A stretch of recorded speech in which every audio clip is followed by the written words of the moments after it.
Всем привет, дорогие друзья! Как и всегда, вы на канале Реалистик PES. Я думаю, что никто не будет спорить, что последнее обновление для eFootball, которое обновило игру до версии 4.4.0, скорее всего будет последним из разряда, более-менее глобальных. Я думаю, что все последующие обновления, которые будут привносить изменения в игру, будут еще менее существенными, еще менее глобальными, нежели это было не так давно. А поэтому, вплоть до следующей части или же следующего футбольного сезона, я полагаю, не стоит рассчитывать на введение каких-нибудь новых режимов, глобальных изменений и всего того прочего, что в лишний раз не отменяет планы Konami на то, чтобы это в конце концов добавить, ввести, и в целом мы это рано или поздно увидим. Именно об этом сегодня и предлагаю поговорить поподробнее. Что же будет с режимом редактирования, мастер-лигой и прочими обещаниями от Konami.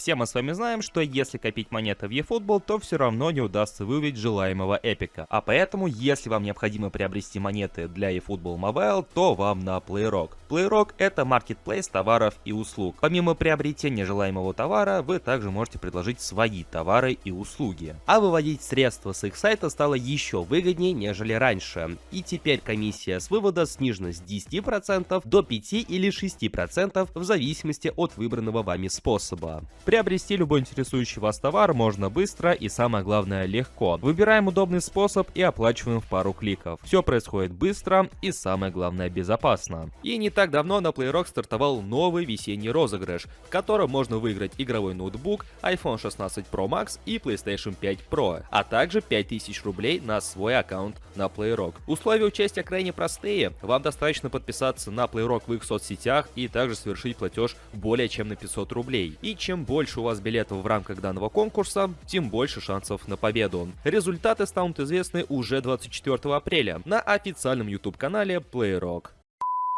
Буквально-таки за сутки до стрима от Konami, на котором они рассказывали о контенте новой версии 4.4.0, Гальванин в своем твиттер-аккаунте сообщал, что по итогу-то, все те планы, которые были у Konami, которые они анонсировали, которые они представляли для eFootball, студия от них не отказалась, а просто отложила, в долгий ящик, что называется. И в качестве примера он сослался на то, что если в последнем обновлении будет что-то упомянуто про кроссплатформенность или она вовсе будет введена, то по сути этот тезис оправдывается.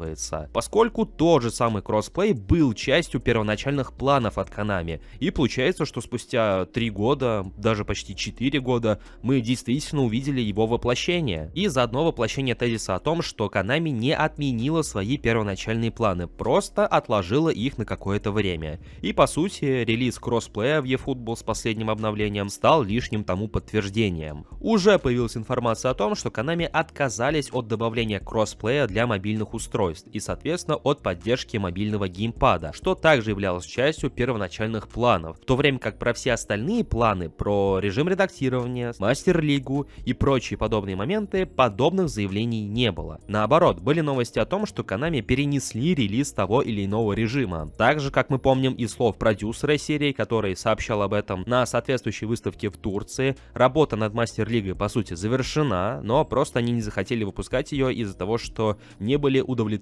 качеством итогового продукта. Соответственно, мы можем лишний раз убедиться в том, что Konami не отказались от релиза режима редактирования, мастер-лиги, а просто выжидают тот самый нужный момент. Да и в принципе, если посмотреть на всю ситуацию, которая имеется у Konami в случае с eFootball, опять же им некуда торопиться, поскольку деньги идут рекой, отчеты перед инвесторами более-менее неплохие, а поэтому им не требуется выпускать что-то такое, чтобы прям задобрить прям всех и вся, наконец-таки оправдать многочисленные ожидания все то время, что игроки ждали конкретный режим, а поэтому они могут оттягивать его релиз столько, сколько захотят. Но поскольку 25-й год ознаменует собой 30-летие серии PES, а теперь уже eFootball, мы вправе рассчитывать на то, что вместе с этим 30-летием, с релизом следующей части, возможно, мы увидим что-нибудь такое глобальное. Может быть, действительно вернется мастер-лига в своем обновленном виде, или хотя бы режим редактирования, который в лишний раз позволит устанавливать реальные логотипы, давать давать реальные названия командам, чемпионатам, в которых они играют, и, соответственно, где режим редактирования, там и мастер-лига. Или же наоборот. Если же в первую очередь выйдет мастер-лига, то там, скорее всего, подтянется и режим редактирования. И по итогу, как показывает пример с кроссплатформенностью, Konami не забыли про свои изначальные планы, может быть, они о них не распространяются, может быть, они дают не так много поводов для того, чтобы их обсуждать, надеяться на их скорейшее появление, но вот так вот с того ни с сего, рано или поздно они могут добавить это в игру. Стоит только захотеть, что называется. А поэтому остается только дождаться, когда они захотят добавить ту же мастер-лигу или хотя бы режим редактирования, чтобы нам не пришлось прибегать к помощи сторонних патчей. Ну а что думаете вы, дорогие друзья? Увидим ли мы мастер-лигу в eFootball 2026 или же нет? Также не забывайте поддерживать это видео своими большими пальцами вверх. Подписывайтесь на канал, если находитесь здесь впервые, и прожимайте колокольчик для уведомлений. У меня на сегодня все. Всем спасибо за просмотр, всем удачи и до скорых встреч.